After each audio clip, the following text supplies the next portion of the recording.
Ia ditinggalkan oleh wanita yang paling ia cintai, dihina karena dianggap tak punya masa depan. Hidupnya sempat terasa runtuh, namun dari titik terendah itulah takdir perlahan menuntunnya pada jalan yang sama sekali tak pernah ia bayangkan.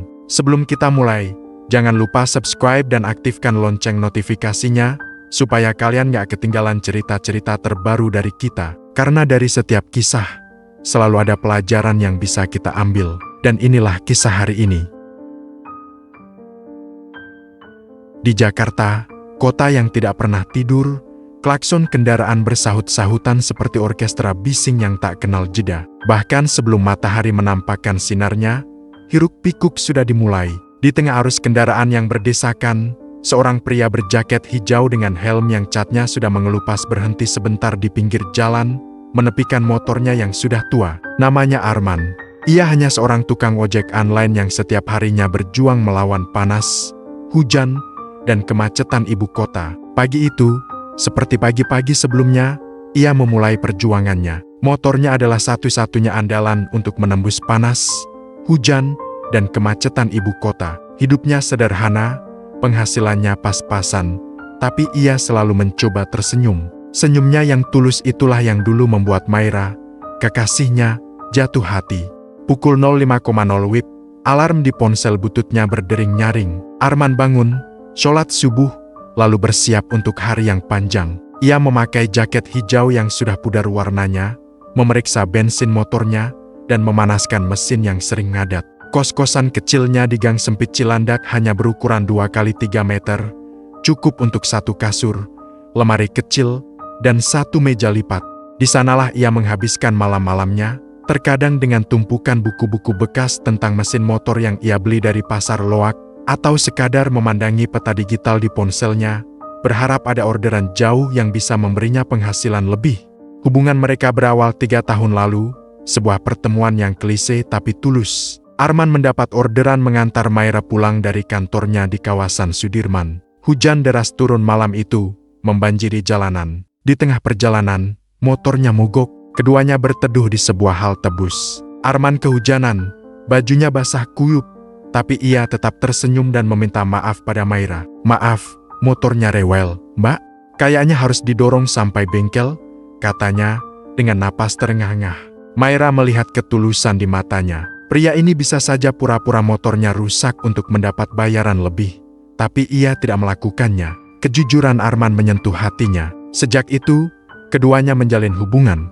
Kencan mereka sederhana, makan di warung pecel ayam di pinggir jalan yang harganya terjangkau, atau sekadar duduk di trotoar sambil meminum kopi sachet.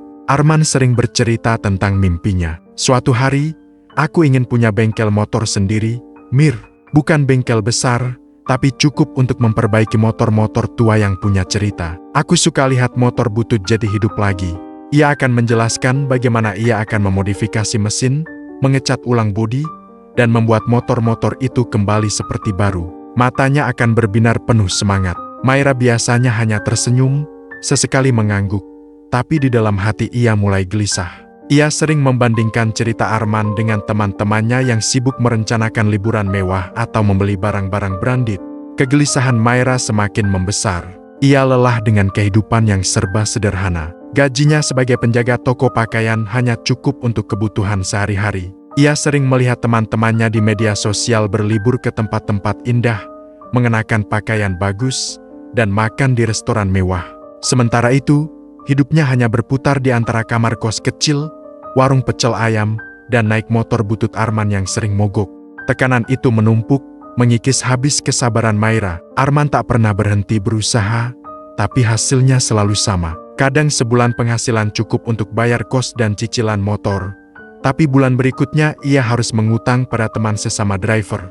Hingga pada suatu malam, di sebuah warung kopi kecil yang remang, Maira memberanikan diri bicara. Aroma kopi tubruk dan rokok kretek bercampur dengan suara bising jalanan. "Man, aku capek," katanya, menatap kopi di depannya. Matanya terlihat lelah. "Kita sudah lama jalan, tapi hidup kita gini-gini aja. Aku gak mau masa depan yang penuh ketidakpastian. Aku butuh kepastian." Arman terdiam, jantungnya berdegup kencang. Ia sudah merasakan ini akan terjadi. "Aku janji, Mir, aku bakal kerja lebih keras. Aku bakal buktiin, aku bisa bahagiain kamu. Mimpiku bukan sekadar mimpi, ucapnya dengan suara bergetar. Ia meraih tangan Maira, tapi Maira menariknya perlahan. Matanya mulai berkaca-kaca. Janji gak cukup, katanya, menggeleng. Aku sudah lama menunggu, Man. Tapi rasanya aku berjalan di tempat. Air matanya mulai menggenang. Ada orang lain yang serius sama aku. Rangga, dia seorang polisi. Hidupnya jelas. Gajinya tetap. Ada pensiunnya. Dia bisa kasih aku kepastian yang gak bisa kamu kasih. Aku pilih dia. Kata-kata itu bagaikan belati yang menusuk Arman. Ia menunduk, meremas gelas plastik kopinya hingga penyok. Malam itu, bukan hanya gelas itu yang remuk, tapi juga hati Arman. Hubungan yang sudah dibangun dengan penuh harapan dan perjuangan runtuh seketika. Rasanya dunia berhenti berputar. Pulang malam itu, ia tidak tahu bagaimana ia sampai ke kosannya. Segalanya terasa kabur. Ia tidak ingat apakah motornya mogok lagi atau tidak. Yang ia ingat hanya rasa sakit di dada yang tidak bisa ia jelaskan. Beberapa hari kemudian, kabar pernikahan Maira dan Rangga tersebar. Undangan sederhana disebar lewat media sosial. Arman sengaja tidak melihat, tapi namanya tetap terdengar di telinganya dari mulut orang-orang. Ya wajar kalau Maira pilih polisi, daripada nikah sama driver ojol, kata seorang tetangga. Arman baik sih, tapi hidup nggak cukup pakai kebaikan doang, tambah yang lain. Bahkan orang tuanya di kampung ikut kena cibiran. Ibunya menelpon dengan suara sedih, menceritakan tetangga yang mengejeknya karena anaknya dianggap tak punya masa depan. Arman menerima semua cibiran itu dengan diam. Ia sering duduk di pangkalan, tatapannya kosong.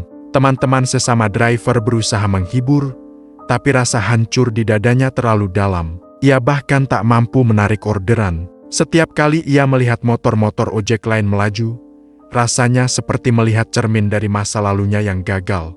Malam-malam, ia sering termenung di kamar kos kecilnya. Di sana, ia sendirian. Dinding-dinding sempit, kasur yang terasa keras, dan plafon yang catnya mengelupas seolah menjadi saksi bisu dari kegagalannya. Kenapa aku selalu gagal? Bisiknya. Ia merasa hidupnya adalah sebuah kesalahan. Mimpinya terasa bodoh dan tak mungkin diraih. Namun di tengah keterpurukan itu, suara ibunya lewat telepon menjadi penopang. Man, suara lembut itu memanggil, jangan marah sama takdir. Jangan dengarkan kata orang. Kalau mereka meremehkanmu, buktikan dengan kerja keras. Sukses itu balas dendam paling tenang. Kalimat itu menancap dalam. Sukses itu balas dendam paling tenang. Kata-kata itu bukan tentang kemarahan, melainkan tentang ketenangan dan martabat. Keesokan harinya, Arman bangkit. Ia tetap narik ojek online untuk bertahan hidup. Tapi rutinitasnya berubah drastis. Ia mulai belajar bisnis kecil-kecilan. Dari hasil narik, ia sisihkan sedikit untuk beli barang-barang murah di grosir yang bisa dijual lagi lewat marketplace.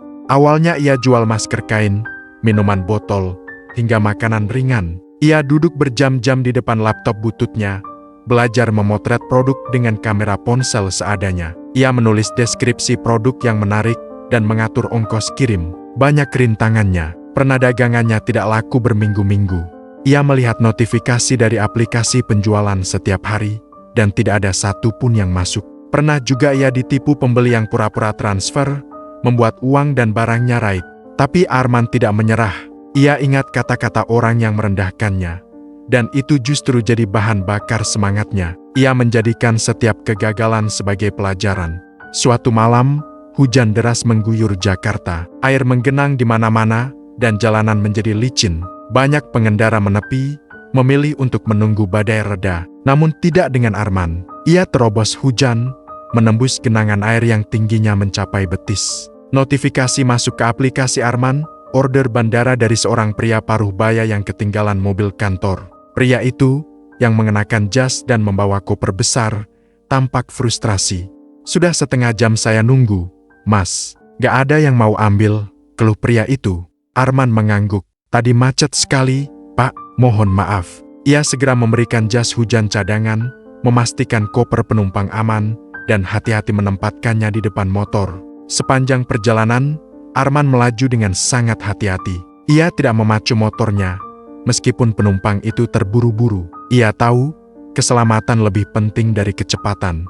Pria itu, yang ternyata seorang pengusaha besar bernama Bapak Handoko, terkesan dengan kejujuran dan ketulusan Arman. Ia melihat potensi lebih dari sekadar seorang driver ojek online biasa. Arman mengantar Bapak Handoko tepat waktu.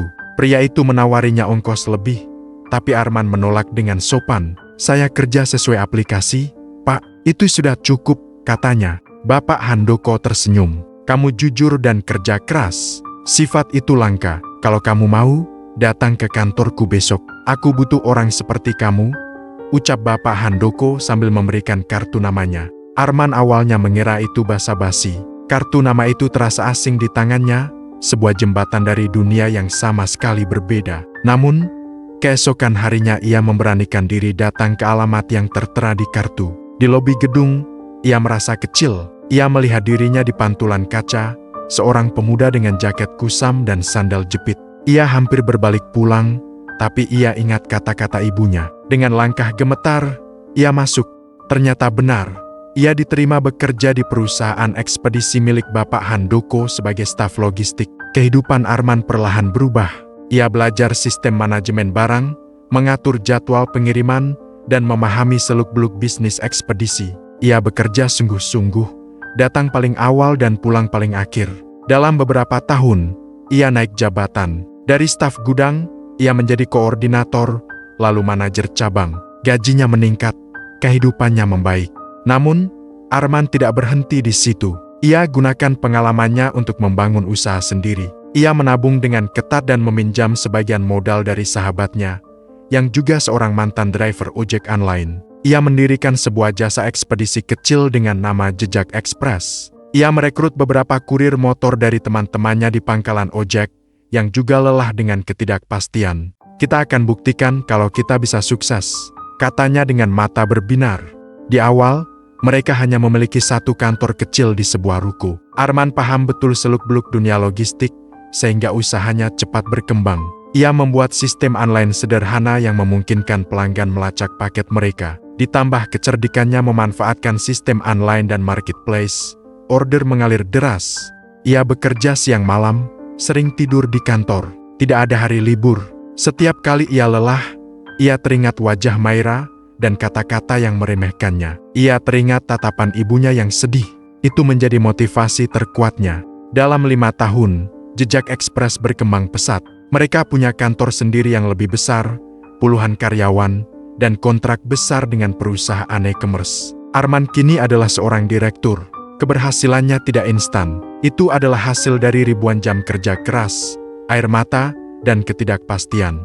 Suatu siang yang cerah, Arman menghadiri acara peresmian kerjasama antara perusahaannya dengan pihak pemerintah. Ia kini tampil dengan jas rapi, dasi elegan, dan kepercayaan diri yang tak pernah ia bayangkan sebelumnya. Ketika ia naik ke podium untuk memberi sambutan, matanya tak sengaja menangkap sosok yang duduk di barisan belakang, Maira.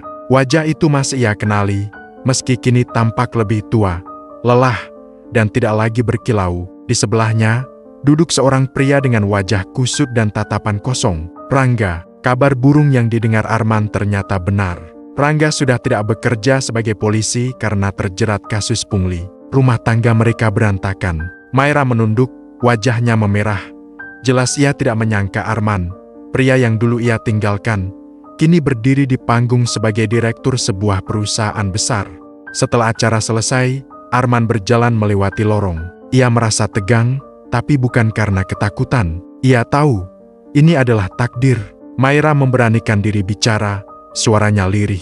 "Arman, aku nggak nyangka kamu bisa sejauh ini. Aku salah." Arman menatapnya, bukan dengan marah, melainkan dengan ketenangan yang membuat Maira semakin hancur. "Mir," katanya, suaranya mantap dan penuh kedewasaan. "Dulu kamu pilih jalanmu, dan aku juga pilih jalanku. Kalau waktu itu kamu nggak pergi, mungkin aku nggak akan berjuang sejauh ini. Jadi, terima kasih." Maira menggigit bibir, menahan air mata yang tumpah. Aku ingin minta maaf," bisiknya. "Semua sudah berlalu, Mir. Sekarang aku sudah bahagia dengan hidupku." Arman tersenyum tipis. Ia melangkah pergi, mantap dengan sepatunya yang berkilau, menuju mobil hitam yang menunggunya di luar gedung. Maira berdiri terpaku, menyadari bahwa pilihan yang dulu ia anggap paling aman justru membawa hidupnya ke jurang, Sementara pria yang dulu ia remehkan kini menjelma menjadi sosok sukses dan dihormati. Ia melihat punggung Arman yang tegap, tidak lagi seperti punggung yang letih karena beban hidup. Baginya, itu adalah gambaran dari kegagalannya sendiri. Bagi Arman, luka masa lalu memang meninggalkan bekas, tapi justru itulah yang membawanya ke titik kemenangan. Hidup berputar, dan di putaran itu, orang yang dulu ditertawakan kini berdiri tegak, sementara yang dulu merasa di atas kini menunduk dalam penyesalan. Arman melangkah ke depan tanpa lagi menoleh ke belakang. Di benaknya hanya ada satu hal, sukses bukan untuk membalas dendam, melainkan untuk membuktikan pada diri sendiri bahwa ia mampu. Namun diam-diam ia tersenyum, karena ia tahu, tanpa pernah diminta, balasan terbaik sudah terjadi dengan sendirinya. Itu dia cerita kali ini. Semoga ada pelajaran berharga yang bisa kita ambil bersama, dan menjadi pengingat untuk kita semua agar lebih bijak dalam melangkah. Kalau kamu suka cerita seperti ini, jangan lupa tinggalkan komentar, bagikan ke teman-teman, dan dukung terus dengan subscribe supaya nggak ketinggalan kisah menarik lainnya. Sampai jumpa di cerita berikutnya. Jaga hati, jaga langkah, dan selalu ambil hikmahnya.